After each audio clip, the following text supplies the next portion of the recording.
The following is a presentation of Stewed Productions. I don't really know why I felt the need to mute all that, but we're officially live. We're live on a Thursday. Welcome to Liquid Lunch, everybody. It's noon. Woo! We're in Texas. It's Thursday, and it's time to drink beer because that's what you do on noon at Thursday at noon on a Thursday in the state of Texas. You watch Liquid Lunch and you talk to Rasul and Taylor from Buffalo Bayou joining us live. Congratulations on the most dynamic backdrop of any guest we've had to date in the how long are we at? 3 years now? 4 years? We're over 3. We're over 3 now. So that's a pretty big deal. So there you go. I feel like you should have known that though. Oh, how many shows we've done? No, How that long we're, we've been that a we're show? in 3 years. Oh, ask me how long I've been married. I don't remember. It's a while. it's just been a while. It's just my life. So anyway, that's probably not the right answer, though. No, I'm just saying I can't remember a time when I wasn't. My whole life is being married. Good answer. Good answer. Reel that one back in. Boom. Yeah. Guys, how's it going? Great, man. How about yourself? How's it going over in Liquid Lunchland? It's good. It's a little dry in my cup. We'll get to that in just a second. But you're sitting.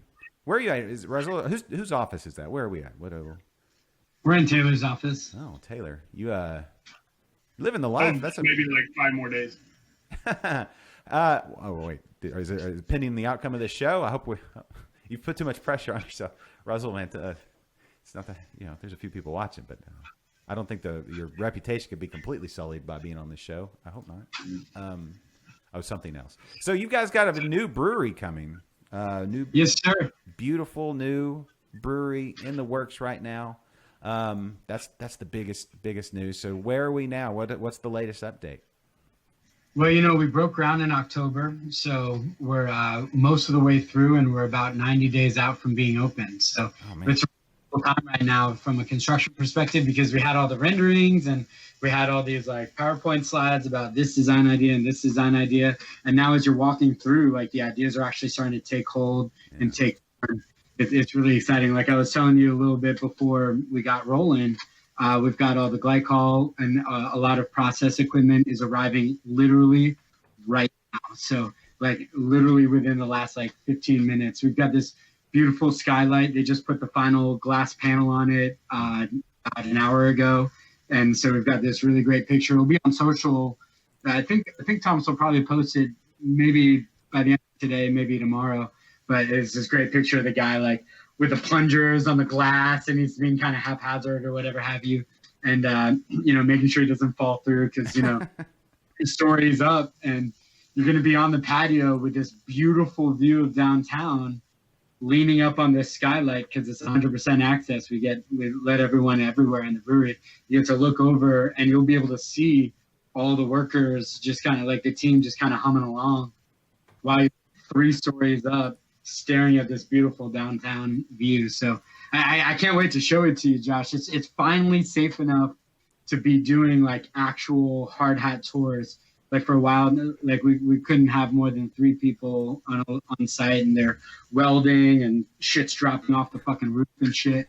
So it's kind of yeah, I know I want to show you, but we can only go for these 5-minute windows on Sundays or whatever have you. But now it's safer and it's really awesome. So we're shooting a pretty cool video on Monday where we'll do a little walkthrough for everyone.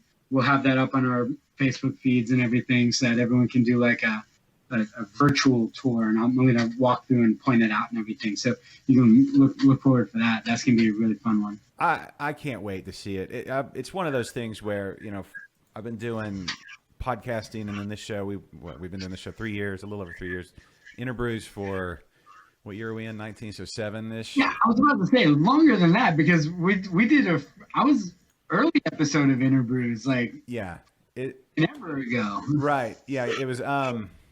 It's downstairs when the place still looked like a dungeon, as opposed to now it looks like a dungeon we don't care about. Right. It was. I mean, it's slightly different. Yeah, when you guys had, I think, just opened when we started Interbrews, and so it's I feel like that the podcast and kind of being in the beer scene, I've grown up with Buffalo Bayou, and it's just to watch the growth and to watch all the beers come out, and now to watch the brewery. There's a little warm spot in my heart where I'm like, oh, thank you, my man. Yeah, it's. Thank you. Are you coming Saturday? Oh, absolutely, yeah. We've got it all. Fuck yeah. We're all coming. For better, for worse. What's your strategy? Like, when are you coming by? Because we expanded the hours, so now I've got no idea when people are coming. Yeah, I don't know. I gotta coordinate with the team and then my wife and see what we want to do because it is a big window, and there's some things I really want to make sure I see and some things I experience, and so we gotta. I don't know yet. I don't know yet. I said we get there early. Arrive early, stay late. Yeah, something like that. That might be it. That's a good one. Yeah, you got to bring it on Christmas in July. What are we going to be there? 3 p.m. to 2 a.m. Yeah, I just that 4-day period right there, and made sure that we're going to be there ready to accommodate you specifically, Josh, and everybody else, I guess. I mean, we got an awesome party going, and we are going to have 40 different beers there. But that being said, we are also going to have a VIP bar there. We're going to be rotating in our research and development bars. So you want to make sure that you do get there with enough time to try everything. But at the same time, we've got so many awesome beers that if you do get there a little bit later, that's all good. We got something for you. If you get there a little bit earlier, we got something for you there too. That's fantastic. Let's do a little reminiscing. Hey, before we reminisce, I'm sorry. Okay, I'm sorry to interrupt the flow of everything. It's fine. I'm so sorry, but I have a very important question for you guys. Yeah, silly me. Yeah. I'm about to jump ahead. Protocol. This is bad, but I really have to ask. It's time for your favorite segment and mine here on Liquid Lunch. This is What you drinking? So, it would not be a beer show without beer. What do we have on the table? We had kind of a mishmash today on our table. Sometimes we come in with a strong strategy. Sometimes I also lost the beer camera. I didn't lose it; it's right there. But what happened to it? It disappeared from my elaborate setup here. Okay. I mean, you can obviously it's right there because you can see it. Okay. Yeah, we got all these bells and whistles. See, that's what we need. We need an engineer like you have with the brewery.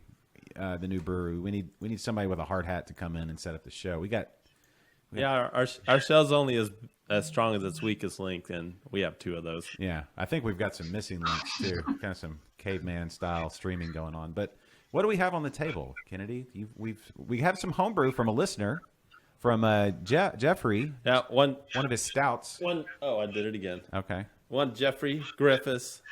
He's watching right now. Oh, hey Jeffrey. Hey Jeffrey, we got one of your beers here. Josh says he thinks it's a stout. I know it's a stout. He gave us a sour version and the classic. We got version. a stout. I don't know which one in particular. And then what else did you bring? Well, yes, I brought. Is this clean out your fridge day? It is. I actually it is. Yeah. So I've been sitting on this for a while. I want to check it out. It's a mead from what's the name of this place? Perrine Winery. It's right next door to New Republic in College Station.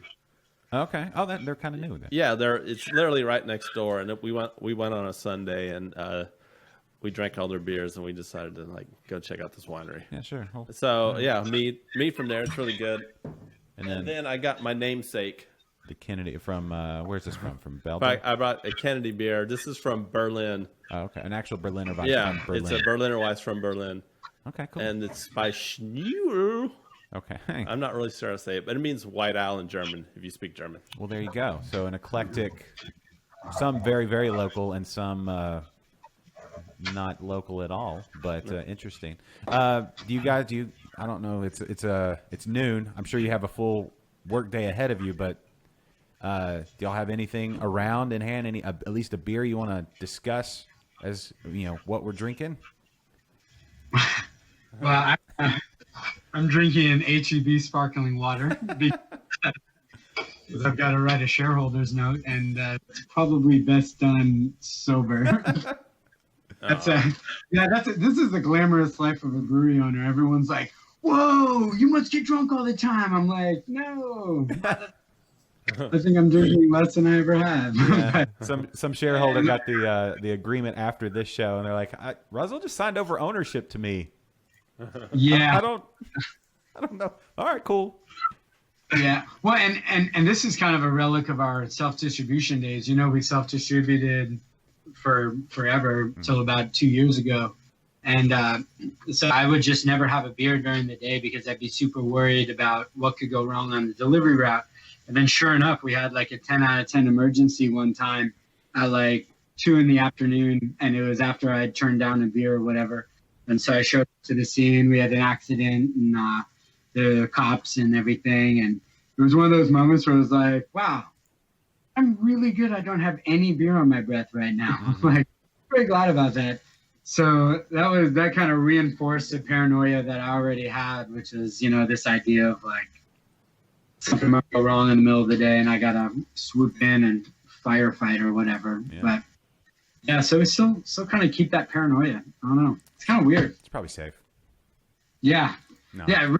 Like, talk about a womp womp sad trombone moment. Like, hey, Liquid Lunch, what are you drinking? And I'm like, water. Just be glad you couldn't smell that HEB sparkling water can. Oh, calm down. I'm joking. What flavor is there? Is it? Do you allow Mandarin orange. Okay, all right. Really? Mandarin. I mean, he could have just gone plain orange, but he went Mandarin. That's a little crazy. Yeah. Yeah, there we go. You know, It's exotic, right? you can't keep him contained. Live on the wild side. Scurvy began. So, which one of these you want to hit up first? Well, we should. I guess we'll let's do the stout so we can tell Jeffrey which one it is. All right. Do you know by just looking at the bottle? He says it's the barrel aged one. You can really tell. I mean, maybe the color of the cap, maybe, because I think the other one might have a silver cap. I don't know. Let's just open it and try it. Here, put it in my 2014 gingerbread stout Christmas in July glass. Well, My old school. That's awesome. I don't even have one. Like, I've broken or lost all of my old glasses. Jay Justilian, who's one of the most amazing human beings I think I've ever met, for an anniversary this year, Jay gave us like one glass from each of our anniversaries for the last 7 years. It was just, it was really beautiful. I started tearing up. It's ridiculous that we don't have them ourselves. Well, you know, really cool. When you're first opening the brewery, I would imagine that you're just, I remember you're just scrambling, trying to, like, and even, like, people don't understand who have just gotten into, like, in the last even couple of years to craft beer and going to breweries, like when we've had all the proliferation of breweries around the Houston area and Texas. To know what it was like when y'all first opened 7 years ago, and in the planning stages the year or two before that, and all just like what life was like. It's like a completely different era. It's like we went from black and white, first part of Wizard of Oz to Technicolor now, and we got Munchkins running around and Tin Man, and it's crazy. Yeah, and the climate's changed. Last year, or when I started getting going in this, it snowed a lot in Houston still, and so like getting to the brewery, I had to walk uphill. Both, it was a very different terrain back then. It was always in the snow, so it was kind of crazy. I look back at those days and think about how easy it is now for all these youngins. Yeah. Actually, I'm glib about it, but it is kind of funny because it's like people now, new breweries are opening up and they'll say things about us being like older or established or whatever. I'm like, what the fuck are you talking about? Like this? Are you kidding? Like, we are literally just still, kind of ragtag operation, just barely duct taping this shit together. Yeah. And, fake it till you make it. And then you're like, oh wait, maybe that self-image is not necessarily coherent with what other people think, but yeah, brewery years somewhere in that dog year range. I don't know what the I guess so. Well, yeah, I started writing the business plan in October 2010, and back then no one was making the beer that I wanted to drink here in Houston or across Texas. Everyone, you go to Petrol or any of my favorite places to drink back then, and that was before Hay Merchant. That was before a lot of my favorite places are like Flying Saucer back the OG. And had all these amazing beers from California or from New England or whatever have you, and Dogfish and everything. And everyone's saying things like, the Houston consumer's not ready for that. And Houston wasn't ready to embrace it. This is before Carbach had existed or even announced what they were doing. And this is before No Label had announced anything. It was really just St. Arnold's and Southern Star. And, both of them make phenomenal beer, super high quality, just unbelievable beer. So I certainly don't want to say anything negative about them. But when you look at the landscape across Texas back then, everyone was in these craft beer beehives, buzzing around all of these beers from outside of Houston, outside of Texas. So we really wanted to put it on the map. And that was before Carbach had even announced or whatever. Mm-hmm. So, we came out of the gates hot, and everyone now looking back kind of heckles me or makes fun of me or criticizes or whatever. But, you get back into the zeitgeist of that moment in 2010, and we got a 10-barrel brew house that we're still brewing on. If you fucking imagine that. We did about 8,000 barrels last year. That means 800 5.5-hour turns of the brew house. So you just multiply that out, try and figure that out on the scheduling side. They don't dovetail really. It's like 5.5 hours, then maybe shave it down to 5 hours once you're in process. So we're going 24 hours a day, 5 days a week in this shoebox that is just so compact and ridiculously whatever. Like the new facility's cold box is bigger than our entire facility. I love that. Yeah, and now everyone's like, oh man, they're going big. I'm like, we're looking to step up like 20%, maybe 30%. It's just we're smoking this system so fucking hard right now that I don't think people even understand. Like we're literally trying to do the Tour de France in first gear. Like a goddamn hamster wheel. So everyone's like, oh man, you're so busy. I'm like, I'm not busy. I'm just like fucking working payroll manually or whatever. Just dumb shit that don't make sense anymore, Yeah. So, what do you mean gear? What's that? It's like, what gear are we in? We're getting the wrong gear ratio. And, we're getting in the right gear ratio. And this thing's getting, this monstrosity over there on Summer Street, 2101 Summer Street, is going to be this step function. So we could have incrementally piecemealed it, but then we would always still be in the wrong gear ratio. So we decided to leapfrog and really just kind of, we're calling it Operation Double Down. We've been calling it that for a while now. But we needed to get there back in 2014 when I started looking for a site. So we're, operationally, we're probably, internally the team's like, yeah, it's been really great, 5 years. And then externally, everyone's like, man, I was really thinking you'd be open by the summer, but October, that's cool. We can wait. I'm like, brother, I can wait. Like, at this point, the timeline is so, so much work was done on the front end behind closed doors and the dirt work and all this sort of stuff that now we're finally getting to the bells and whistles that we're able to share and show people in like a really big public way. And everyone's like, wow, you guys are really killing it. And I'm like, I guess so, maybe. Taylor, what are you looking forward to? I was going to ask Taylor, what is there one thing you're looking forward to? Like, So honestly, man, this is like we try to be as humble as possible about the actual facility itself, but like no shit, I'm just gonna go out there. This thing is freaking amazing. Like even going up there whenever we were putting the frame up and looking at it and like, this is pretty big, but I thought it was gonna be bigger. And then you go up there with the walls on, the tie on, we've got the panels on now, like it's an actual real place, and you're like, holy shit, this thing is huge. We are going to have so much fun there. We're going to make so much beer. We're going to have so many parties. We're going to throw out so much badass food.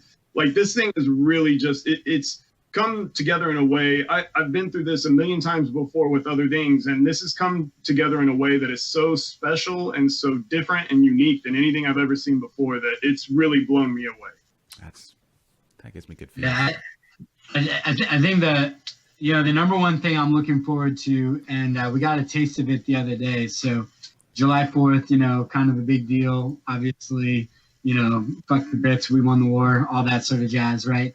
and then we blow stuff up and look at it, and it's awesome, right? Yeah. So it's already one of the most amazing days in the world. It's also the day after Taylor's birthday, so just kind of the most important part. Pretty much rides like a 48-hour death show, right?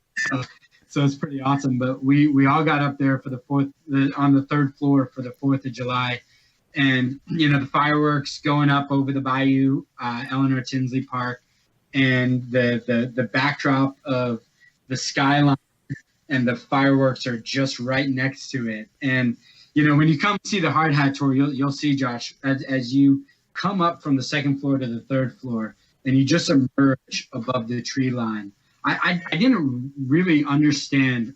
When you look at Houston, it's so flat. The trees go up maybe a story and a half. 2nd story tap room has a beautiful view of downtown.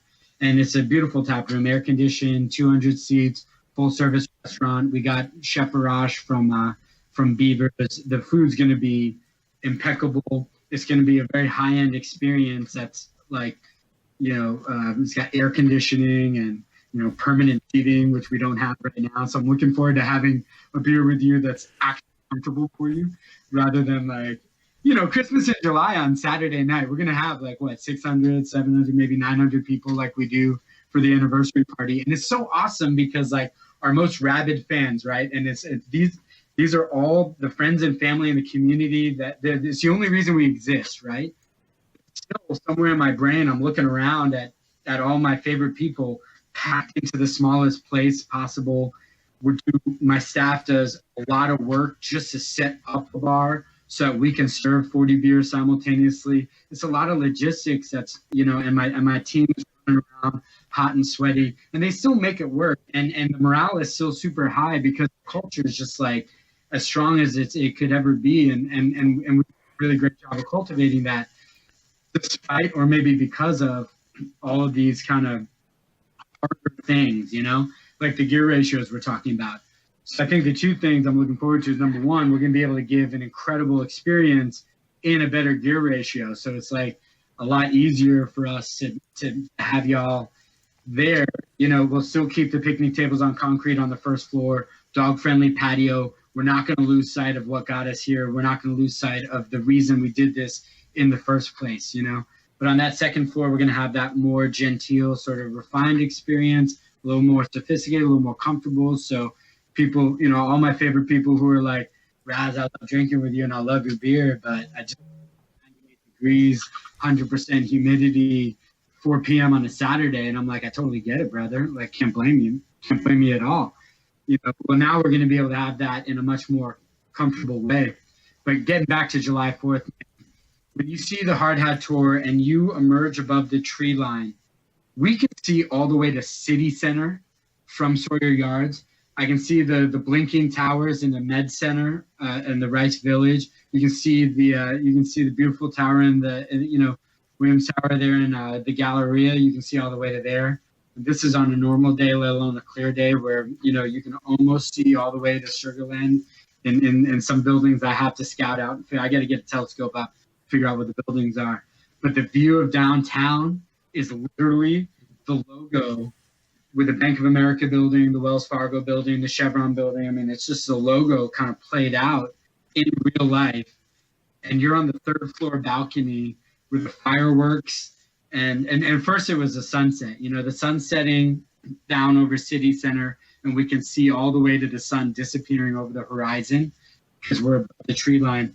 And then it's bouncing off of the skyline. So you have this sunset in stereo on the 3rd floor balcony. And then, that kind of fades to black. The stars come out. Well, for all 4 stars that you can see in the Houston skyline, the skyline just lights up with all of its grandeur, and then pop, pop, pop. There are, the fireworks, and I started getting a little misty. I think the number one thing I'm looking forward to is sharing that experience with all of the people who have, y'all are the only reason we exist, and it's 7-8 years now, and it's gonna be Goosebump City all day long. I'm starting to get a little misty thinking about it. I'm not emotionally prepared for that first day. It's gonna be unbelievable. Well, I mean, you've been you've been head down, just running and gunning since the very beginning. Yeah. And what, we see so many, perspective is such a big deal. I was talking about this the other day with somebody. It's like, we can only take in as much as our perspective will allow. And sometimes you got to take a step, like you think what you're doing at the moment is super important or whatever, generally in life. But if you take a step back and look, so like in the beer world here in Houston or just Texas and, overall, you guys, as far as like innovations in flavor and adding things to beer that nobody thought of. It was something you guys have been doing since the very beginning, before anybody even had the concept of, they can put, blueberries in something other than just a little, everything you've done. I mean, there's been so many different like beers that you've put out that people were like, there's no way that's going to be, people didn't even have like a conceptual, like what are they doing? And you blew people's minds, and it's still going on, and you've just been running and gunning since the very beginning. And I'm not saying that this is like I say your hard work is paying off. This is one of those points where it's paying off, but it's like just the beginning of the next big, a whole new group of people that are going to get to come in and experience that sort of thing. So thank you. Yeah, and it's so humbling for you to say it like that, Josh, especially because you've been with me since the very get-go, and you get to watch how the scene has just unfolded, and it's amazing to see the textured community that's just in such a short time, and it's an honor for you to say that.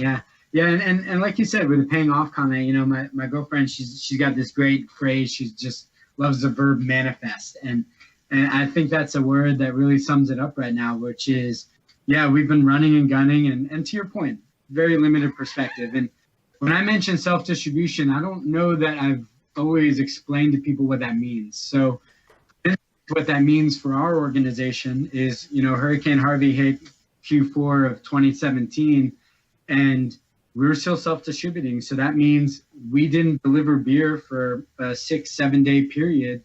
That means we didn't receive any cash. So how many small businesses can go a whole week without a cent coming in? And so I was sitting there, flooded in, worried about my livelihood and the assets. And, oh my God, is the brewery flooded? I can't even get over there. You're sitting there looking at the cash balance. Payrolls on Friday. I have no idea how we're going to deliver, physically deliver beer to get the cash in to make payroll literally 48 hours after the rain subsided. And it was one of those moments, and it was also the first of the month. So my entire staff, they had their personal rent checks tied up in this payroll. So if I knew if payroll slipped from Friday even to Monday, what the fuck are my employees going to do? And so my delivery drive team leader was in Florida for that moment. I had one driver who was with his family in New Orleans or outside of Louisiana, and then another driver, like his house was flooded. So what the fuck are you gonna do? So back to your point about running and gunning. So Mark, who's our most tenured employee, who's my OG on the drive team, has been with me for 5.5 years now. Mark and I, Troy delivered some cases in the back of his car. Troy's been with me for over 5 years. So big gray beard. Troy sling those cases in the back of his car, and he was the first delivery to Kroger right here in Shepherd. And then Mark and I loaded the back of the Sprinter, and the two of us went around. I'm fat as fuck at that point, and it was rough. It was rough, but we ran a 20-stop day, because you got to lead from the front, you got to dig down, and there was no way we're going to miss payroll, So I think that was a really good example of the type of, the hamster wheel that we put ourselves on, because we started bootstrap. We didn't have the money that Carbach had right out of the gates or right after they sold to Anheuser-Busch, and they've been fully funded from the get-go. They started with 10 times the initial capital that we had, and then selling out to Anheuser-Busch means that they've got fucking endless supplies of tree, money grows on trees for them, and they pay someone else to just shake the tree. The cash just falls into a wheelbarrow, and then someone else delivers that wheelbarrow to them. And, I'm sure they use some of those $100 bills to light up cigars. I don't know. I don't know. I shouldn't be so pointed about that. But as people talk about what this sellout really means on a functional level, what that functionally means is I lay that slide out in our annual team meeting where I've got a picture of Rambo, slides there with the guns going. I'm like, Anheuser-Busch can just parachute into the middle of a rainforest and just gun down literally anything that moves with as many bullets as they want, right? They've got a bullet factory. And then side by side with that is a picture of James Bond just in a tux playing poker with his little silencer right there. And I'm like, y'all, we got 6 bullets. That's all we got. Make every bullet count. And if we fire off our 6 bullets, we're going to have to figure out how to take down the enemy in a way. Maybe we'll have to figure out how to kill someone with a credit card. I don't know. Slide half and get after it. Break a glass. Get ugly with it. But that's how we're going to do it. We're brawlers and we're bruisers, and we're going to leg this over the finish line any way we goddamn can. So 100-year flood. No idea how we're going to make payroll. I don't give a shit. Hand me the dollar. Let's fucking do this. And spoiler alert, we made payroll. Every dollar cleared. Not a hiccup. No one outside of me and my 3 partners, or at the time, Alex and Ryan, no one outside of the tight circle knew that we even had an issue. So that was that's how that went off. So yeah, and that's I guess on a personal level, what I'm looking forward to is we've built out the team now to be so robust, and we've got leverage and a whole team, and the company's just so much bigger than me and Ryan. It started just the 2 of us back in January 2012, and now we've got this person's emerging, this person's emerging, and many hands make light work, and it's just been incredible just throughout this whole construction project how much, like Alex, our COO, he's just had literally no input. He's just killing it. Or like Out, who came on as our director of hospitality, and we just promoted Taylor from being our marketing manager to being the general manager of the new facility. So this we're going to be able to host 1,000 people at a given moment without even going into the parking lot. We literally have,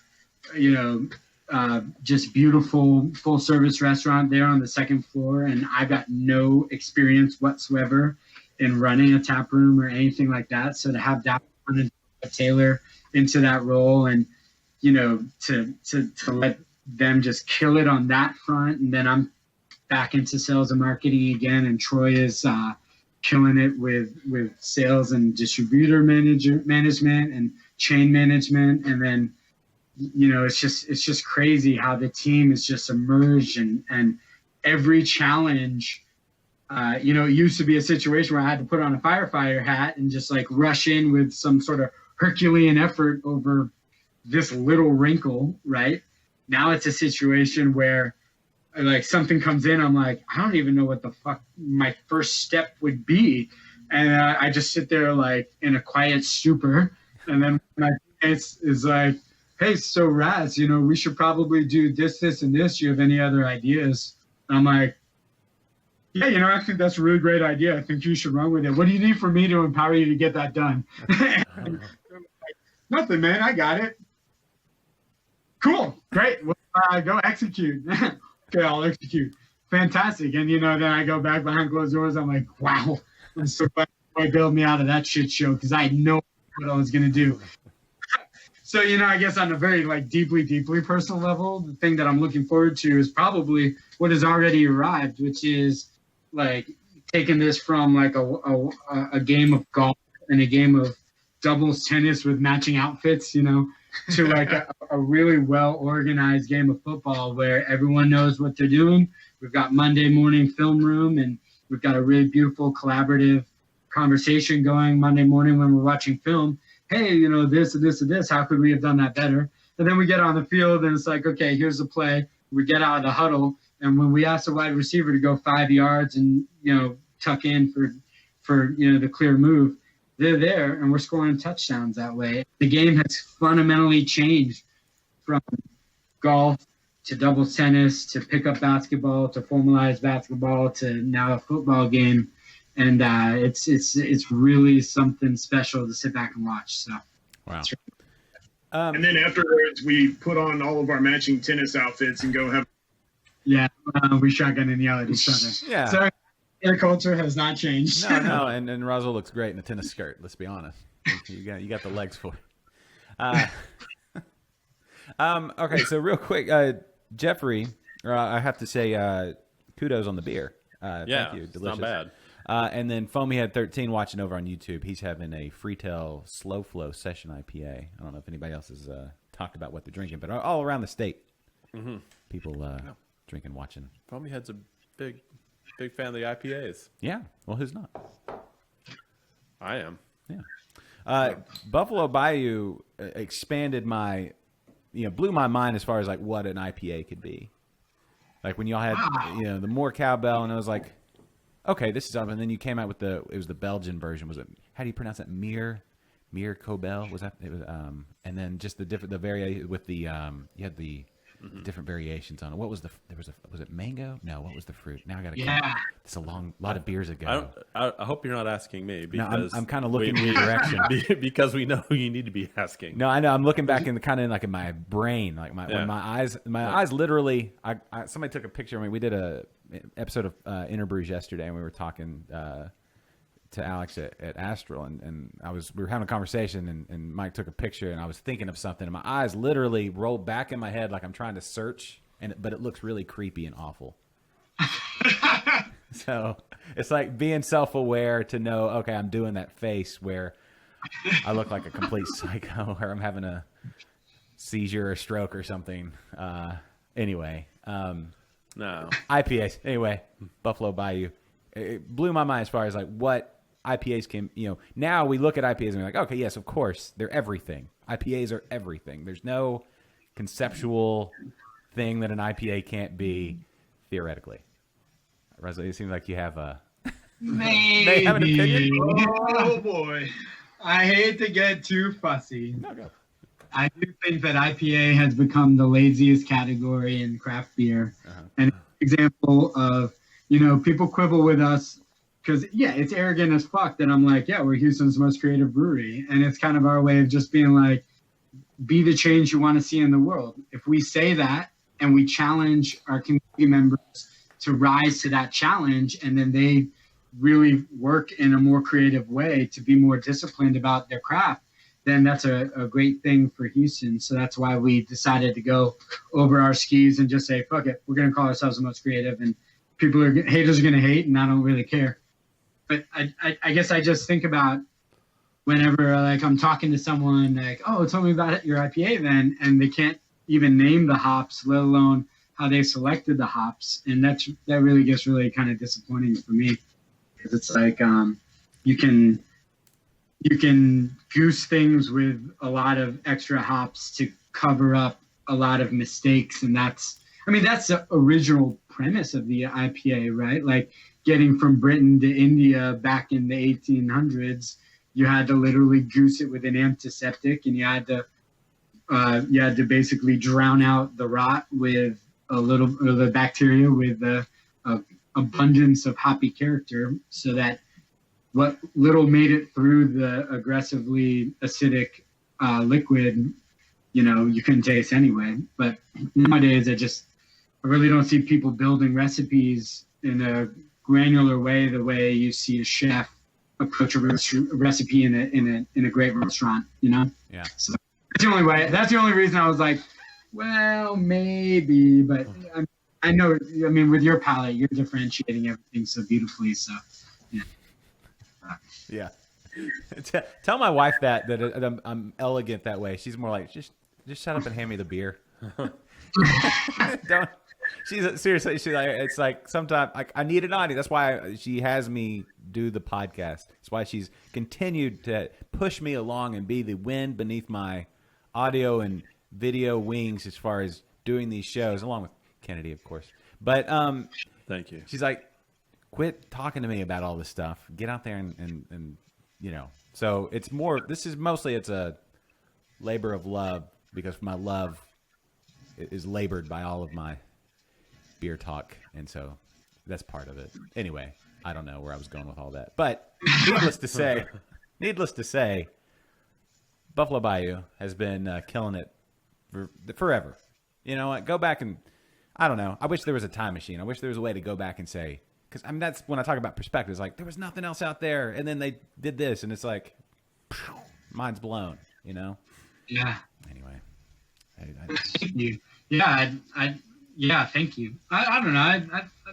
I mean, we have a more of a global focus, and you know, in terms of the way we define where we want to sit from a liquid perspective, and you know, you just go back to the monks in Belgium, like the OGs, and you know, you see what they're doing, and you see the experimentation that's happening with all the fruited sours back in the day, even like, you know, the genesis of the creeks and all that sort of stuff. And that's when you're like, you know, yeah, we're pushing the envelope as hard as we possibly can, but the envelope is really us versus ourselves. It's, you know, we start looking around globally, and you're like, there were all these beautiful breadcrumbs of ideas that were forming over centuries, you know, and now we have the technological ability to do things in a more refined way than the monks could back then, because they didn't, you know, you start thinking about it, like before Pasteur and understanding like microbiology, really, the monks had brew sticks and, you know, family sticks that were given down, you know, handed down over generations. And, you know, they're like, oh no, don't stir the wort with that family stick, because it makes bad beer. My stick makes good beer, right? My paddle, right? Or whatever. And now we realize that actually the texture of the wood held a microflora that we could now analyze. And we're like, okay, well, we want lactobacillus, pediococcus, maybe some Brettanomyces. We don't want any anaerobic fermentation, because that's going to kick off this character. We want to be really square down here. We want to get let's, you know, try not to get too much lactose sour over here, you know, get over PDO. I think that's Cascade, which is one of my favorite sour breweries in the world. Like, I think that's Cascade's process, right? Going more PDO than lacto. Anyway, I can't speculate on that. But the greater point is now, like, you put yourself in those monk shoes and you understand like the unbridled genius and attention to detail and focus, multi-generational focus, right? Where they're like, this wood, not this wood. This barrel's good, not this barrel. Put it in this room, not this room. We're going to make a cool ship. And when the season's going in this direction, you know, it's going to be this versus that. You know, like we named our Saison series Rotundone after the sesquiterpene, the flavor compound that you find in Syrah grape, coated as a black pepper character when the climate expresses it in a certain way. You know, and in my little, that, you know, flavor nerd diatribe on the side of that bottle, it was like just talking about like the molecular interaction between, you know, like the fact that 4 out of 5 people can taste this compound and 1 out of 5 people can't taste this compound, you know. And so you go all the way to the laboratory and you really understand like the biology that's happening on a molecular or a chemical level, right?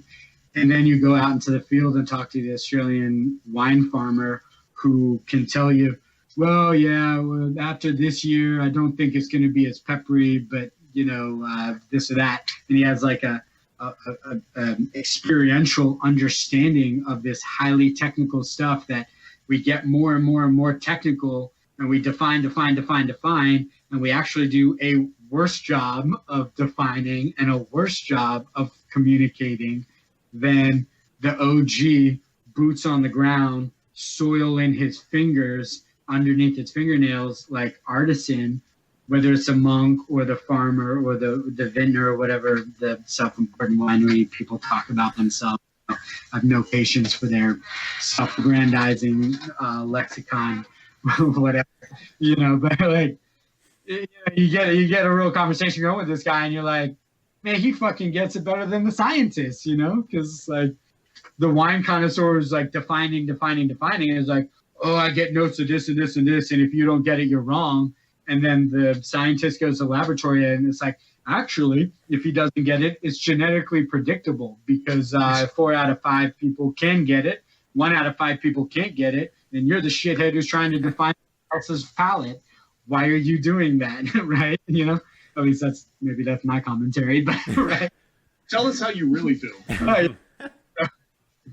So I don't know. Anyways, but no, you know, it's an interesting thing because we do have all this technology and ability to get ideas and thoughts and beers distributed out, and there's no limit to what you have to choose from. That palette is 1,000,000 miles wide.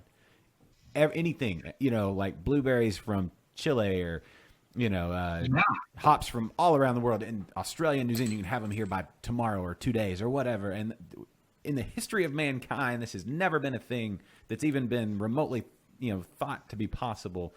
But I think with all that beautiful, like, you know, ability and availability to get these things, we miss out on that time where people had to sit there and analyze the incremental step forward and really dig in and really, you know, like, what was that? And, you know, it's reflected in even like the last 7 years, 10 years of the craft beer world.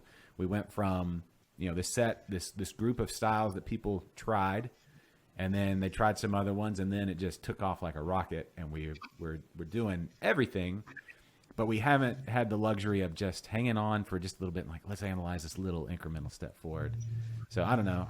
For me, I love just pausing, putting all the new stuff aside, and then let's just hang out in this spot here for a moment and, you know, just really dig in on what they've done. To me, that's where I love to nerd out, is that little moment, you know, the little piece. Like, yeah, we're gonna go look at that other stuff, and it's gonna be awesome. But you know, it's a thing. It's a thing. We gotta hold ourselves back sometimes and just appreciate what's right in front of us.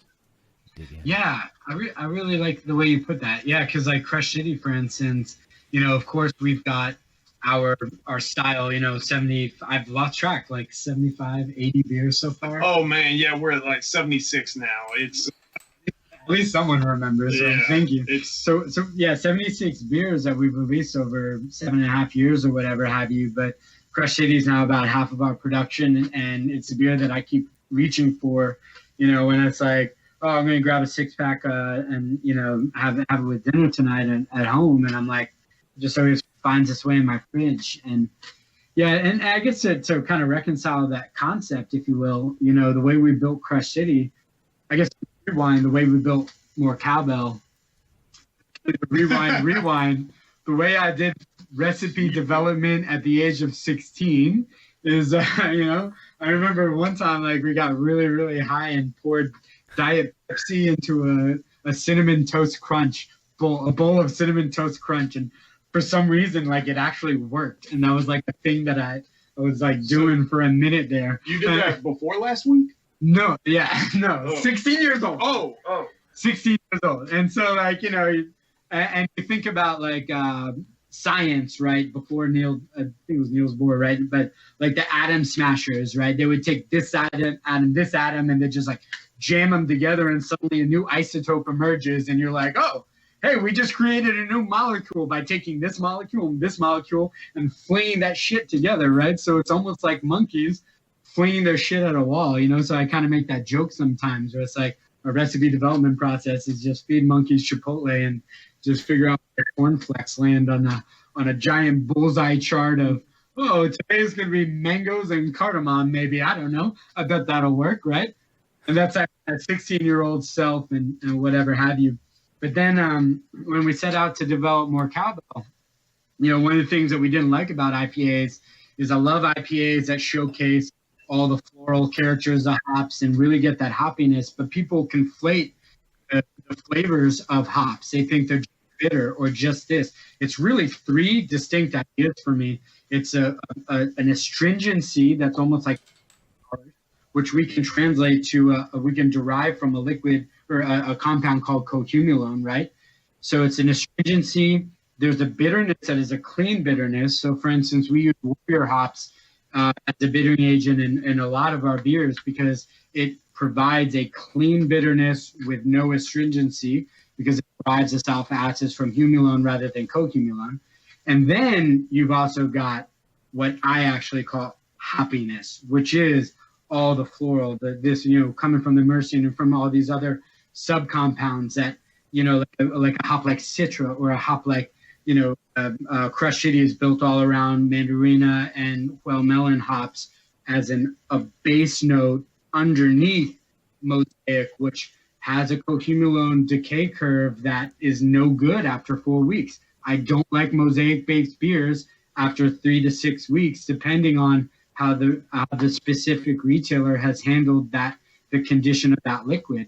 So we don't have control over the supply chain outside of our 4 walls. So you don't see NEPAs from us. You don't see Mosaic-based beers from us until we were able to get Mosaic as a harmonizing voice to play within a cacophony of other voices, where we got to say, okay, well, what I love about Mosaic is that mango character up on the front.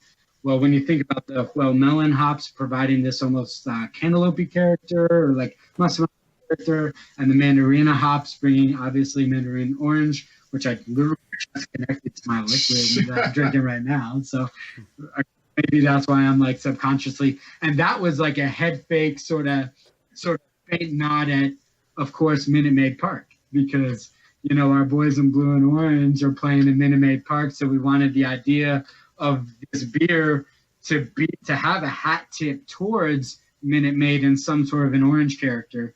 Not to throw anyone specific under the bus, but if you were to be, just doing like a naked marketing ploy, you would take a liquid that doesn't make sense and slap some Masters logos on it, and maybe it wouldn't tell a story about the Astros, and maybe that would just be a naked marketing ploy, kind of a cash grab. Anyways, that's not the here nor there. I probably shouldn't have said that. That makes me That's marketing. I think that makes me a snide asshole, but I think we already knew that. Anyways, moving right along. We have, Cinnamon Toast Crunch and Diet Pepsi. That's a 16-year-old approach to recipe development, right? And then here comes Ryan, my yin yang over there, the OG, Well, no, it's like, I'm like a yippy dog, and then there's Ryan, who's just like, he's like, Raz, we need to build this recipe a little differently, So what we did with more cowbell is 6 hops, all focusing on getting the alpha acids out of humulone rather than cohumulone, Warrior, Cascade, Willamette, East Kent Golden, Crystal, and Hallertau. And we've really been able to take East Kent Golding is just this beautiful hop that has these herbal characters. Willamette has almost a grassy character in the way that we introduce it. Crystal and Cascade have this almost grapefruity character, kind of citrusy, lemony character that's coming from the myrcene, and the scalable, in the way that we introduce it in the middle and all the way to the end of the boil and whatever have you. And so anyway, so that's how we took to building that IPA. And then, of course, Crush City is built in a completely different way, all around that head nod to Minute Maid Park, and how do we tell a story around that idea, bring it in and get a kind of an orange marmalade, build it around, get some mango. The mango from the Mosaic was what very at the final end was what really lit it up. So anyways, I'll stop being so nerdy about it. But anyways, yeah, you said IPAs can be everything, and I was fussy as always, being like, well, I don't know.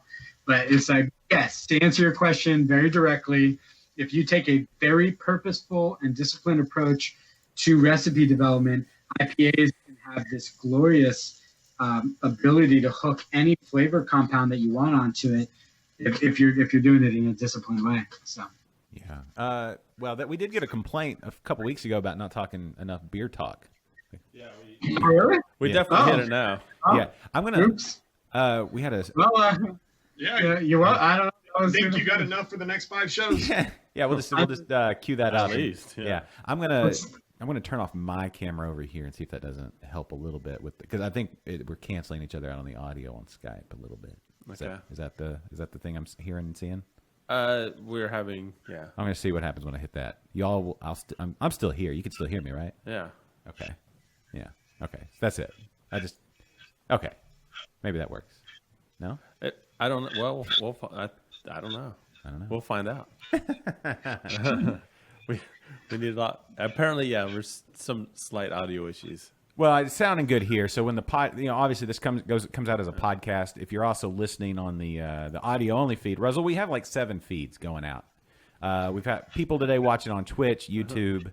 Let's see where else we got people on. I don't know, but Facebook, obviously. Jeffrey is really loving the nerd talk here. We have an interest. We have a crowd that really gets into it. So. Yeah. So okay.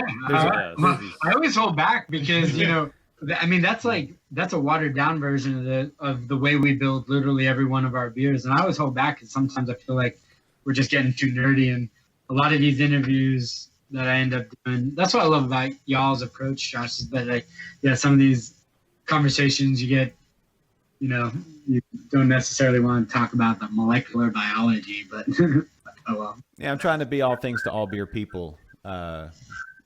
There's that's why you have shuttle buttons and fast forwards and rewinds. Yeah. And you may use all of it for this one. So I mean, it's like if you want to dig deep, rewind back and listen to that. It's available there for the rest of time, as long as the internet or whatever still a thing. Did you get all that for your next IPA brew? I got Kennedy into home brewing how long ago? 2 years? Yeah, it's been about a year and a half. Year and a half? Yeah. He's had some hits that have been great. Yeah. He's had a couple of misses. I've had some misses. There was a Dirty Cheetos Goza that, hopefully that one. Apparently it tastes like Cheetos. What made the dirty part?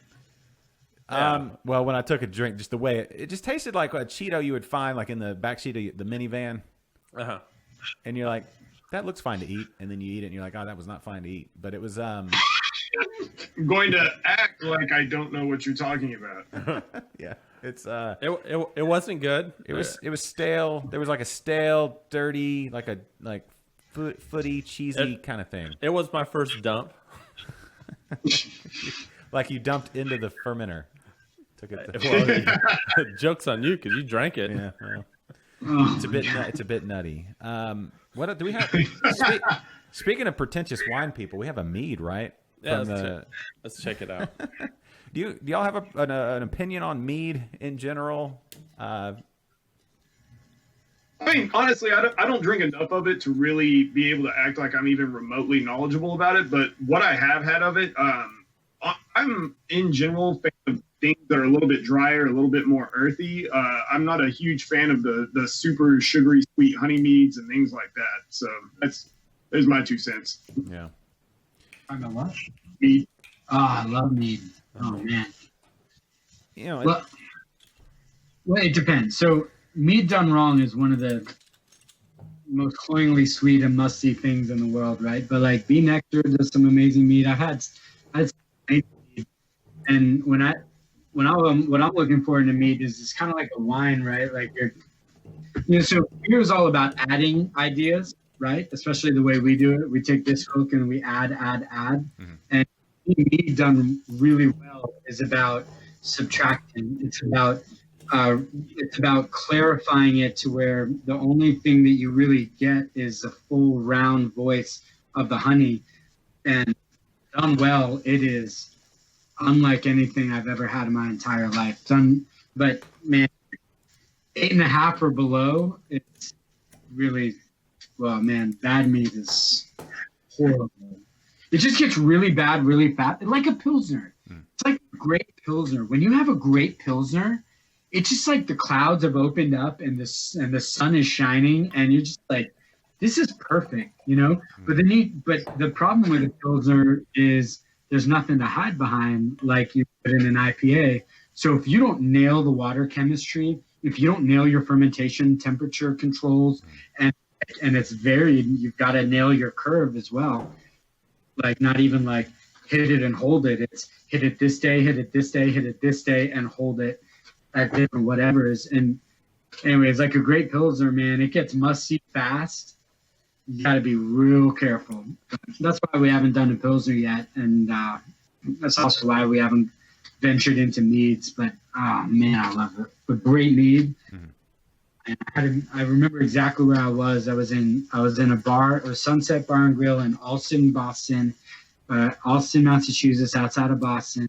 In it was 2015, and I had nectar mead that had cinnamon and Madagascar vanilla, and it was astounding. It was. I know exactly where I was. Yeah, I was trying to make a joke about like, what's the minute, what's the second, but honestly, I think that you probably remember that too. I think I do. I remember I was with. I remember exactly who I was with. Like who they were in succession.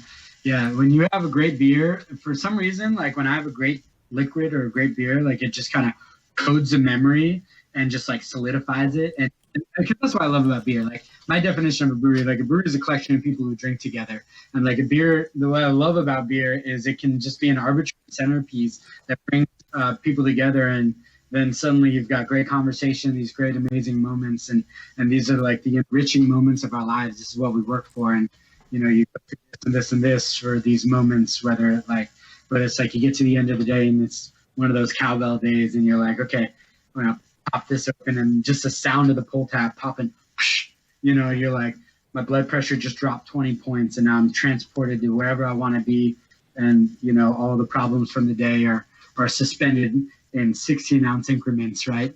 Where like you haven't seen your friends in a very long time, and you're like, well, let's just grab a beer and catch up, and then that becomes another beer, and suddenly it's like, one of those moments that you just remember for decades. And nectar mead, man. That was one of those moments I'll remember for decades. Yeah. I like that it's a cowbell day, and I just popped the top because there have been cowbell days, but whenever it's a cowbell day, you're not popping the top. It's the key punching through the bottom. Then you bring it up and pop the top. Well, you asked about what we have in the office, and I'll tell you a little bit about our interpersonal dynamics. So I have cowbell days, and I'm such a shitbag that Taylor has Old Forester days. So what are you even doing with this bottle, Taylor? It's like you got at least an ounce and a quarter left. You just it's a and then of course there's our boys over at Whitmeyer's. Yeah, Whitmeyer's. I don't know. There's a little bit. Decoration. I finished those decoration. Yeah. Christmas in July, Saturday night, man.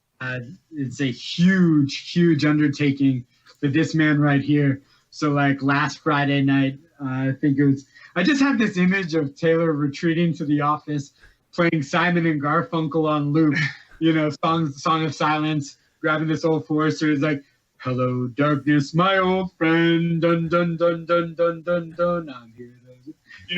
Honestly, it's kind of like a Ballad of the Nutcracker where it gets quicker and quicker, and I just drink faster and faster, but it's still more or less the same song. So it might be Flight of the Bumblebee, but that's fine. Yeah, okay. Here we go. It's okay. I'll just be a nitpicky douche in front of everyone. Well, then there we go. Now I'm going to need that Old Forester. Here you go. Finish it up. It's about that time. There you go. No, man. Christmas in July this year, obviously being our second annual Last Christmas in July, this one's huge for us because, this is going to be one of, if not the last big memory of Nolda here before we move into our big, beautiful abode over at Summer Street. And so we've really doing it big. I mean, for those of you that were at our anniversary party, we blocked off all the streets like a block party. We're doing that again. Man, it's 40 beers off. That's what we're putting on the ad. I've got a few more things up my sleeve as well, so it may be a little bit more. Man, we've got, our Christmas karaoke battle, Christmas Carol karaoke battle. I'm pretty sure that's all spelled with a K or something, I don't know, or a C or who knows. That being said, we're going to double that up. We've got a ugly sweater contest. We are going to have some yellow snow eating contest, in the Nathan's hot dog style of July 4th. We're going to, kind of change it around for a Christmassy in July type style competition there. Man, a lot of great things. We've got Homebrewed Brass Ensemble, DJ Seek, these guys that, make a little bit of barbecue here and there you might have heard of called Blood Brothers. We're going to have our new executive chef, Arash Karat, here. He's going to be helping out all over the place. So, we got a lot of awesome things going on, and we're really looking forward to getting – good God, man. All of these events that we've thrown over the years do not mean shit because of what we've done. It's literally all the people that come out there every year and make this so badass. I mean, we see just as many of the same old faces as we see new faces every single event. So these are always super special for us to be able to just, say thank you, and then, tell you that, hey, we have stuff on the way that we're going to tell you thank you then too. And yeah, so really, really looking forward to having everybody. Please go to buffbrew.com. Actually, up on our nav bar at the top, you go to Trading Post, and that takes you right there to those tickets. Get your ticket. We're actually, I was thinking we were going to hit a little bit of a lull, the weather's been kind of weird. And I think that yesterday, with just how disgustingly amazing the weather was, that just made everybody start clicking that ticket button. So we are starting to run down. Make sure you get there before you can't get anything at all. But yeah, really, really looking forward to having such a badass party with all of you out there. Yeah, it's I'm really looking forward to it. I mean, like really, really. It's I do the show in the week during the day because on the weekends are typically so busy with kids and life and all that, and then every once in a while gymnastic tournaments. Well, yeah. Mowing the lawn. Oh yeah, how's y'all's lawn looking this year? Mine's on point. I had to change out some sprinkler heads this past weekend. Dialed them in.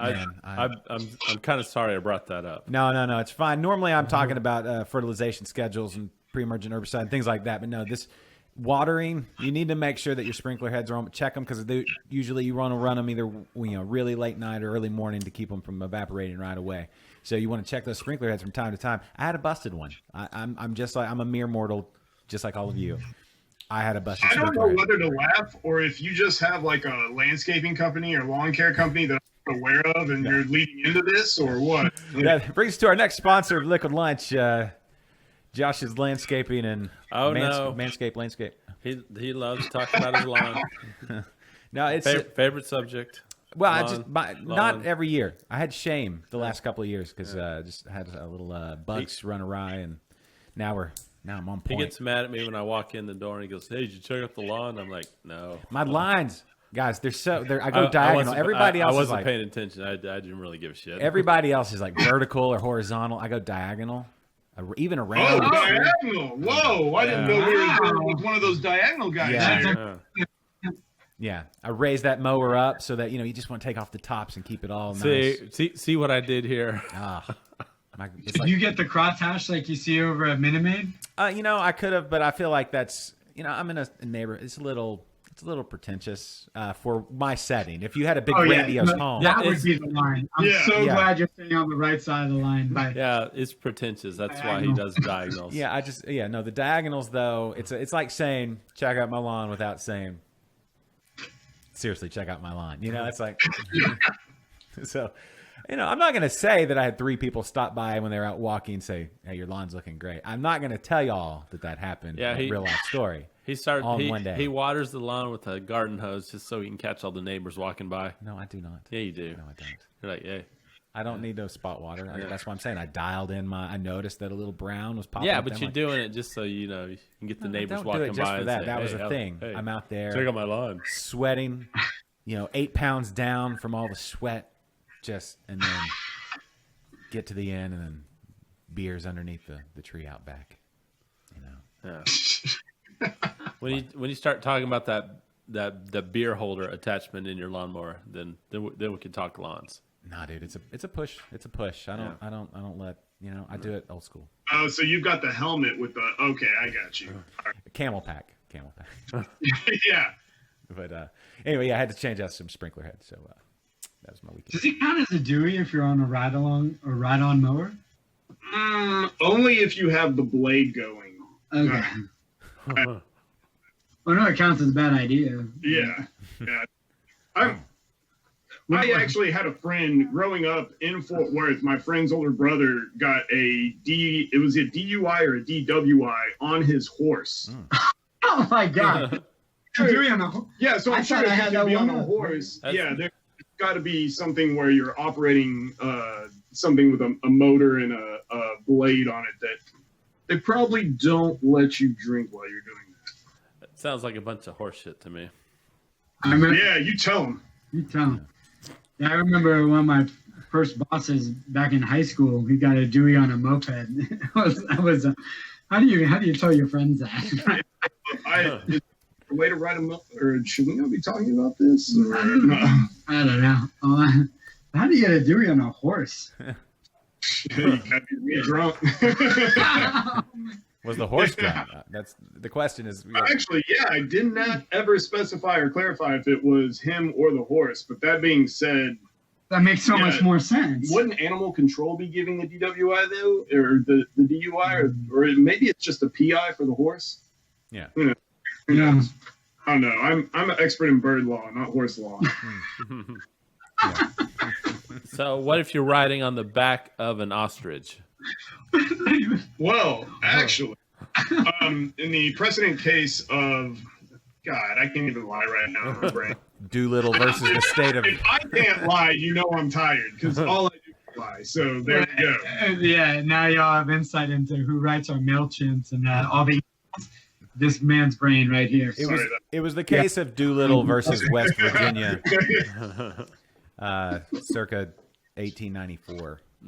That was it. Yes. Mm-hmm. All right. Well, thank you. Yeah. So sprinkler heads. Yeah, sprinkler heads. No horses. Yeah. Anyway. Come on, get back to Coquimbo now. Yeah. So, how many people do you have on the feed right now saying, "Oh, we're really enjoying the Buster's stupid ass fake DWI laws"? Like, oh yeah, that talk is our favorite. Thank you. Now they're probably saying, "Oh, damn it." Well, Sylvia said hi. Lawn talk again? No, that people. Hi. Yeah. Hey to Sylvia, Jeffrey. Who else? I don't know. We got a handful of people. They rave. Yeah. Oh, Mike is watching. Mike was doing a double brew day today, and he ran into some issues. But Mike, let us know how it turned out. He called. Yeah, I guess he must have a big problems because he actually asked me for advice. Well, he had a sack of grain that was supposed to go for the second. He's doing two, so he's doing like a Hefeweizen and an Old Ale, and then he put part of the 2 extra pounds of malt into the Hefeweizen that was meant for the Old Ale. I don't know. Sometimes things go awry on a brew day, I guess, if you don't have it all, strategically laid out.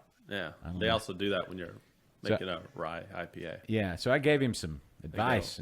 A rye. It went a rye. That was.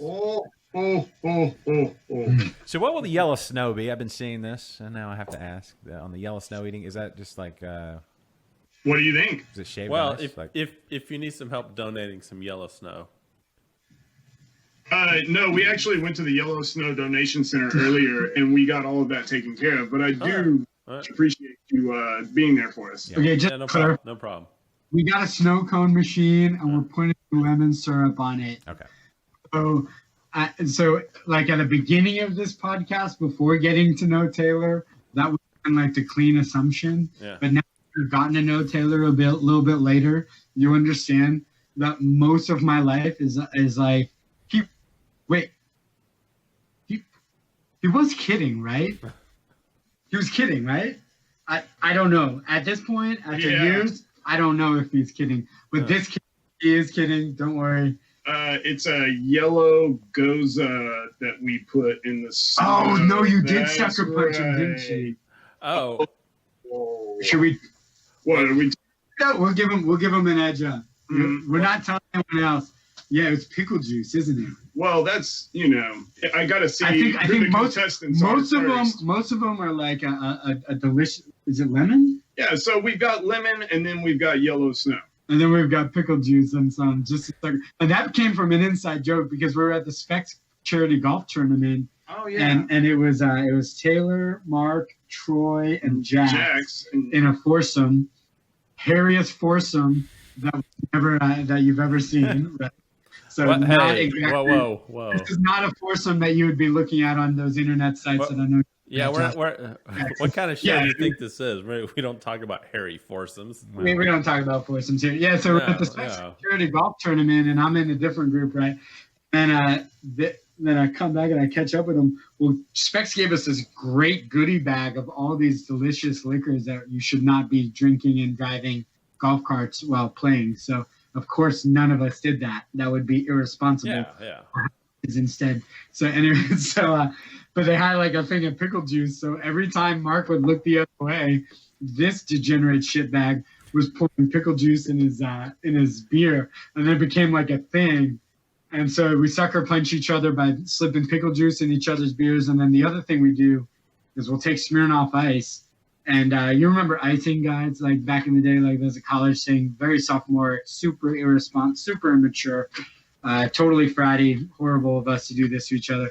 But so what we do is we'll catch like on a canning run, Kano, who's our badass and also the sneakiest mofo in the company, he'll take a Smirnoff and then pour it into a can and run it through the canning line and then like can it up. So like my birthday 2 years ago, they went with a Sam's Daily can. They're like, hey guys, we'll just shotgun to celebrate Raz's birthday. And you go halfway up and you're like, this is not Sam's Daily. I'm like, I don't know what this is. And then you finish it. I'm like, it's not vodka, so I'm not going to die at least, because they did sucker punch me with an entire cowbell can of Fireball one year for my birthday. 16 ounces of Fireball is not something I would wish on my worst enemy. It's Tuesday night for me. Yeah, I'll see you next Tuesday. Yeah. Anyway, moving right along on that. I think, so pickle juice snuck into everything. No good. So that's the yellow snow. It's not guaranteed. I mean, really, like I got to size up the contestants first, because there's some people that are definitely going to be more deserving of the pickle yellow snow than others. But that being said, Josh, you are entered, and guess what? We'll save a spot at the table for you. So there you go, man. Thank you. You may want to pull a move, Josh, where you switch the name cards without Taylor seeing it. Okay. Yeah, I'll. Maybe the brain freeze will overcome the flavor. Who knows? Word disguise. Yeah. This is why we can't have nice friends, dude. We do have things, and then I'll put on a fake mustache. Nobody will know. Anyway. All right. I'm actually kind of intrigued. I might. I like pickles. Yeah.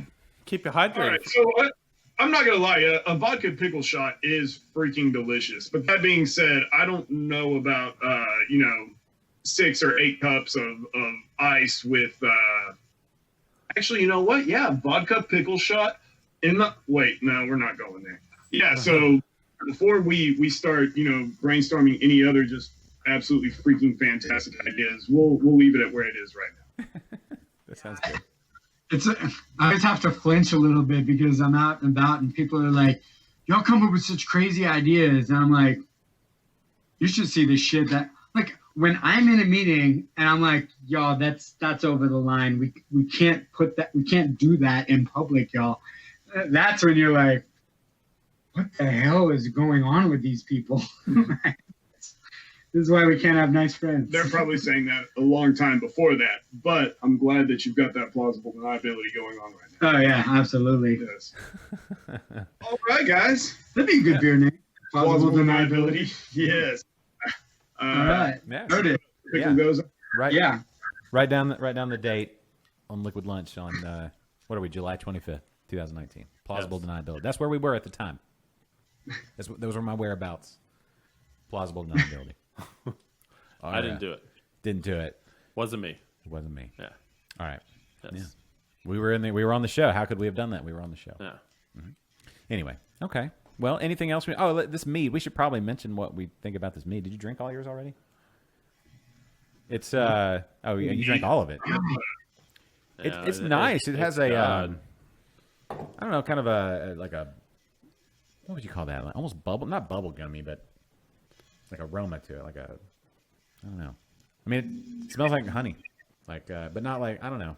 I would definitely lots of honey in there, but I wouldn't say it was like overly sweet. No, it's not sweet, but the aroma is a sweet aroma, but almost like a little hint of like a bubble gum kind of circus peanut kind of thing going on. I don't know. Yeah, apparently this was some sort of award-winning mead. Oh, I don't know what award. it gets the. I don't keep track of the mead. What's the name of the circles? What's the meadery?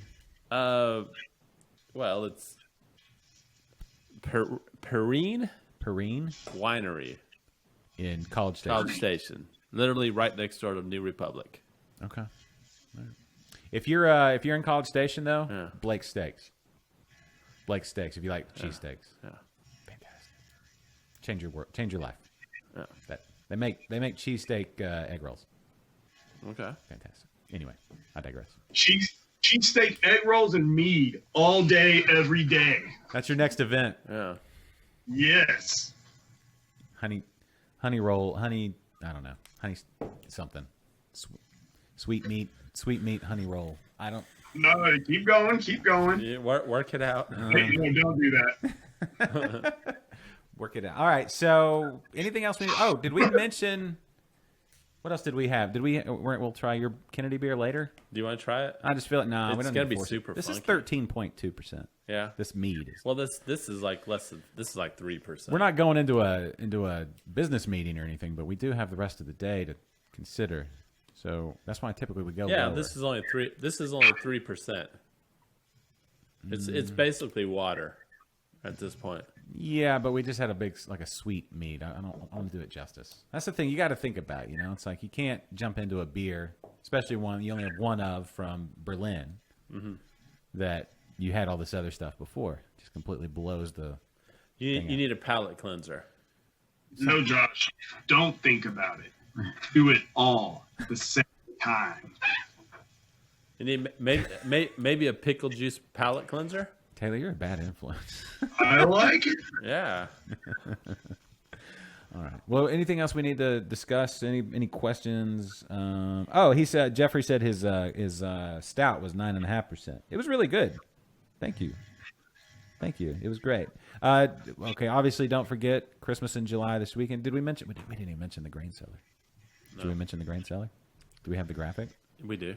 Oh, we should mention the grain cellar. All right, let's do it. Today's episode also brought to you by not just pickles, but the Somewhere around here. Hold on. No, you got to find it. The Grain Cellar. Yeah. Humble's Premier Homebrew Store, guys. I don't know if y'all knew that or not. It's your one-stop fermenting shop.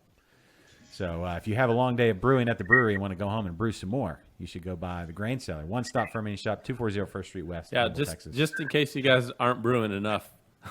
Yeah, and still a thing, guys. Preston offering free hugs when you walk in and say "Liquid Lunch sent me." Free hugs, waist up, waist down, your choice. Any style hug you can think of, Yeah, he's there for you. All right. Well, I know where I'm going. Yep. Side hug, front hug, bear hug from the Yeah. rear. Yeah. Got a freestyle, any style hugger. Yeah. He's one of the best. Back to back. Yeah. Anyway, okay. That'll do it. All right, guys. Rasul, Taylor, Thanks, y'all. thank you so much. Have a wonderful rest of your day. We will see you this weekend. And, Yes, I can't wait to see you. Awesome. yes. And ladies and gentlemen, Buffalo Bayou Brewing Company, one of the greats, one of the all-time best, one of the faves, and the new brewery just around the corner. The world is changing for the better. Are any of you guys entering the ugly sweater contest? Yeah. In fact, I'm wearing an ugly sweater right now. Oop, probably shouldn't. Oh man, He just goes Put the top. shirt off in the Oh, middle. you just showed up. You just showed Yeah, up. this is why I'm not allowed to wear pearl snaps. Wow, you need to tan a little better. You got some well-defined tan lines there. That's what they say. Yeah, we always bring the ugly sweater. I think the Carol karaoke is going to be. It's going to be comboed. So you can't just waltz in with a badass ugly sweater. You got to have the walk to back it up. It's literally going to be Rudy and his brass band, Yeah. and we're going to sing Christmas Carol karaoke with him as backup. Ugly sweaters. That's the contest. That's awesome. That's So awesome. yeah, that should be fun. Yeah. Yeah. It's not about fun though. It's about winning. So shit, really come in, bring your A game, bring better than your A game. I don't think any of you can because my A game personally is y'all can't even comprehend it. But yeah, I actually can't comprehend his A game. That's a factual statement. I mean, I haven't seen it yet. Today will be the day. can't comprehend it. Everywhere.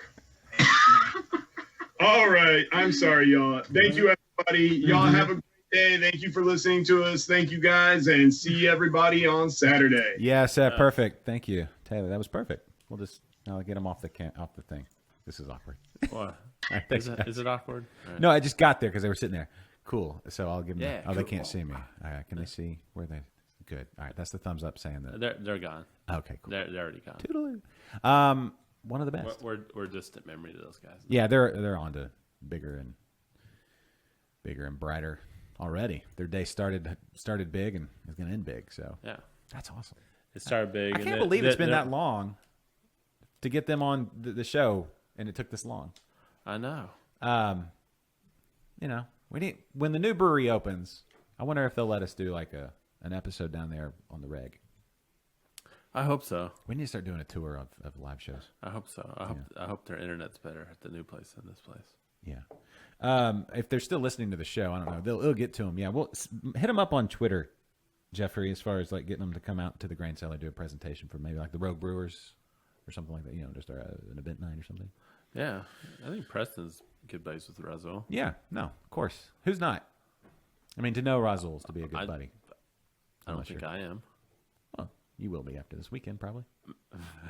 Maybe, maybe not. I will say this, but in all sincerity, Buffalo Bayou, they've been doing it the right way for a long time. When you say long, in the beer world, 7 years, in the grand scheme of things, it's not an ice age. But as far as the beer world, beer in Houston, yeah, since the beginning. No, I remember back when I first started going to breweries, it was only like St. Arnold, Carbach, Southern Star, No Label, and Eighth Wonder, and Buffalo Bayou. See, I think Buffalo Bayou was number 3. Yeah, they and then No Label and like the 5 were. Yeah, so it was those 5 for just like forever. Of course, St. Arnold, the OG. Yeah, and they've been around forever. I can remember going out and saying, because I can remember going and saying, I've been to every brewery in the Houston area, like multiple times. It's tough to say that now. Yeah. It's like genuinely hard to say that because new breweries are opening up all the time. As, for example, next episode of Interbrews coming out. I think I'm going to hold on to this one until Monday, just for the purposes of people starting off their week right. Yeah. Astral Brewing, Alex McDonald. Yeah, special guest. He's great. Yeah, Julie and I went to Astral Brewing. Some good beers. Semi recently. It was really good. We got I don't know if I should tell the story. Does it make you look bad? No. Oh. No. Yeah. There was. Huh? We got. There was some very large man there, bigger than me, and he I guess he was a massage therapist. Oh. And he was going around the bar giving people massages, and it almost felt he was gonna just do it whether you wanted him to or not. And this guy was big. He was an aggressive rubber. Yeah, and if you've ever seen Mindhunters on Netflix, this guy was a spitting image of Ed Kemper. Is that the one with the glasses? Yes. Oh, that's creepy. Yeah, literally a spitting image of this guy.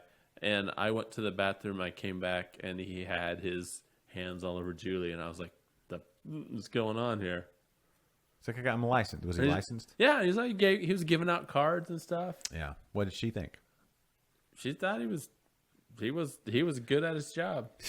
Yeah. Yeah, he went back, and like even the guys behind the bar, he started like, he would start off with like, let me see your hand, and like he'd like rub the hand, and it was like, well, I mean, this is weird, but wow, it's might as well move on up to the elbow. No, it's weird, but it's like it's really weird that he's just doing this, but man, it feels pretty good. People need more. That's the thing. We're like connected on virtually, but in real life, we need more human contact. Yeah, maybe. So I don't know if he drummed up any business there, but Ed Kemper. That's funny. I hope he's not listening. No, he's probably a big fan. Yeah. We're Well, big in the. at least it was. Yeah. Oh, Foamy Head 13, drinking an Eighth Wonder Westheimer. Boom. Oh. And Mike says he loves pickles. So. Yeah. No. Well. It's gonna happen. No, don't do it. I can't drink the rest of this mead. This is the second time I brought this one on. Put it in the thing. We'll do it next week. What we got next week? Well, oh wait, was next week the 1st? I think so. Oh, we got a guest next week. We do. Yeah, Katie from. Katie Lang. Yep. We got Katie Lang on the show. Yeah, what's her big song? I don't know. I can hear the song. I can't think of the name. I can't think of the lyrics though. Katie Lang. Katie Lang. All right, what's the big Katie Lang out there? Somebody knows. Somebody knows. I can hear the tune in my head, but I can't remember something. I'll just Google it. That's gonna bug me. Katie, like this is we're a big Katie Lang. Katie Lang. Melissa Etheridge is she's pretty sweet too. What are you talking about? It's kind of the same genre. They're both Canadian. Are they both Canadian? Is that what you're saying? No, is Melissa Etheridge Canadian? Katie Lang's Canadian. I don't know. Constant Craving. Constant Craving. I'm constantly craving beer. Yeah, I don't know. Anyway, light just came on. It's a great song. Yeah, that when I start singing Katie Lang, the world lights up. Because who doesn't love them some Katie? I'll Lang? be honest. I think you're probably right about not drinking it. Yeah, I don't think we'd do it justice. Just with it from a palate. Anyway, all right. So this is the last show of. Yeah, thank you, Mike. Mike remembers Katie Lang's Constant Cravings. Last show of July. So the summer is I guess summer extends into September quite a bit. Jeffrey's so young. He's a youngster. Just go to YouTube and you'll be blown away. I remember Katie Lang. Yeah, be blown away. But anyway, so July's been fun, right? We had the 4th of July. Yeah. We had guests on. Mm-hmm. You know, like last week, Mad Pecker. Yeah, that was fun. We got to celebrate the birth of our wonderful nation. Yep. Yeah, a whole lot of stuff. So thanks, July. It was fun. No one I know blew off any appendages shooting fireworks. Sure. Yeah, unless they blew off their fingers and now they can't text you to tell you. True. Yeah, so that might be a thing. All right, well, we'll start to wrap the show there. I'm going to bring this down, and then I'm going to hit this. So this weekend, I guess you're going to the big shindig, Christmas in July. I am going to the big shindig. Yeah, me too. Anything else? You got any other plans? I've got my nephew this weekend. You bringing him to the Christmas in July? No, but we are going to the game preserve in Spring, Texas. That's a fun place. It's very BYOB, fun place. Right? It is BYOB. Okay. And they have so many video games there. Yeah. I could probably spend like 12 hours in that place. That's a cool spot. You spend $10 and it's just a free for all. It is absolutely one of the best places to go in Houston. Yeah, old school arcade games back in the day. They do not have Tapper.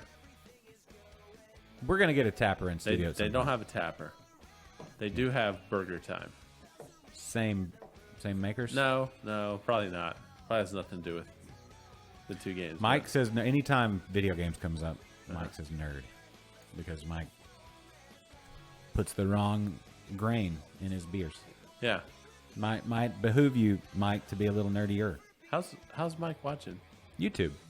Oh. He's watching on YouTube. Other people watching on Twitch. Oh yeah. Periscope, Facebook.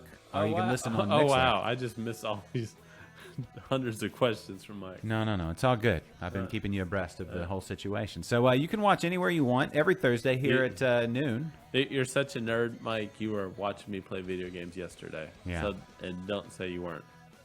But anyway, so thank you to Rasul and Taylor, Buffalo Bayou. Can't wait for that new brewery to open, and this weekend the big event. So if you're gonna be in Houston this weekend, get those tickets and come see us. It's gonna be a blast. Yeah, it won't be hot at all. Yeah, next week Bayou Brewing.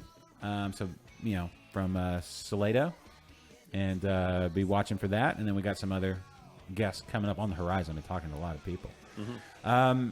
And then, your comments and all that stuff, and the beers. And the beers are awesome. So thanks, everybody, for watching and being a part of it today. What else? Oh, we just celebrated the anniversary of the moon landing, the Apollo 11. Yeah. That was cool. So 50 years. Big ups to Buzz and the crew. Buzz on one's still with us. Next show, by the way, is 150. Is it? Yes. Okay. We're up to 150 episodes. Oh. And they said it wouldn't last. It might not. 1 year ago, we were at Bailson for the 100th. Okay. Cool. Hold on. What? You about to sneeze? No. Oh. I didn't know what was going on there. I'm waiting to see what we're about to see. This Oh. was about a year ago. Oh, okay. That's cool. 100th episode. We'll wait until we're... Swayze Day. We'll wait until we're at 200 to do another big thing. Yeah. You know? We don't want to... I don't know. Or not. Maybe we should do I mean, it. if we have to do it every 50, it's... Yeah. Why not? What's the... It becomes tiresome. Does it? Every year we should probably do something. Anyway, well, thanks everybody for listening and being a part and asking your questions and sending in your comments and just all the awesome beeriness. So for Kennedy, I'm Josh. Rasul and Taylor, we'll see you next week. Thanks for listening to Liquid Lunch. Liquid Lunch. Production.